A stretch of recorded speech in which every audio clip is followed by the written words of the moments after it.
নমস্কার বন্ধুরা, মাধুর ডেলি ব্লগে সবাইকে স্বাগত। আজকে নতুন রেসিপি রান্না করব, কাটা কুমড়ে আর চুনো মাছ দিয়ে একটা চচ্চড়ি করব। আর বন্ধুরা তোমরা দেখতে থাকো, আমি রান্না বন্ধুরা এই যে কাটা কুমড়োর শাক, আমি শাক দিয়ে রান্না করব আজকে। আর এই যে একটা আলু নিয়েছি, আর এই যে অল্প করে মাছ নিয়েছি, চুনো মাছ। আর এই যে 4টে লঙ্কা নিয়েছি। তাহলে আমি সুন্দর করে কাটা কুমড়োর শাকটা কাটতে থাকি।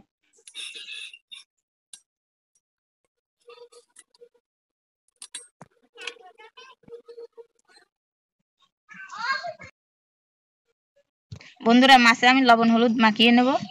এই যে লবণ আর এই যে হলুদ। বন্ধুরা তেল গরম হয়ে গেছে, কড়াইতে তেল দিয়েছিলাম, এখন মাছটা ভেজে নেব।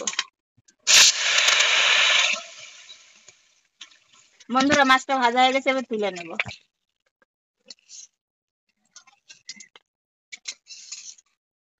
বন্ধুরা আলুগুলো এবার ভেজে নেব। বন্ধুরা আলুটা ভাজা হয়ে গেছে, এবার জলটা দিয়ে দেবো। বন্ধুরা একটু লবণ দেবো, একটু হলুদ দেবো, এগুলো দিয়ে দেবো। বন্ধুরা 4টে লঙ্কা দিয়ে দিলাম। বন্ধুরা সবজিটা সিদ্ধ হয়ে গেছে, এবার আমি মাছটা ভেজে রেখেছিলাম, এবার মাছটা দিয়ে দেবো। বন্ধুরা আমার তরকারিটা হয়ে এসেছে, এবার আমি নামিয়ে নেব।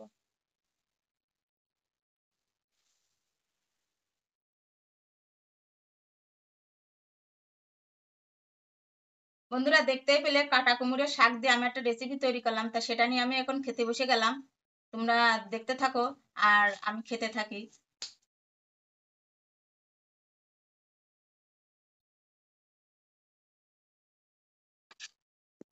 দেখো কি সুন্দর হয়েছে, আর এটা খুব খেতে খুব সুস্বাদু। দেখো আমি খাচ্ছি, খুব সুন্দর হয়েছে। তাহলে বন্ধুরা তোমরা দেখতে থাকো, আমি খেতে থাকি। আজকের জন্য টাটা।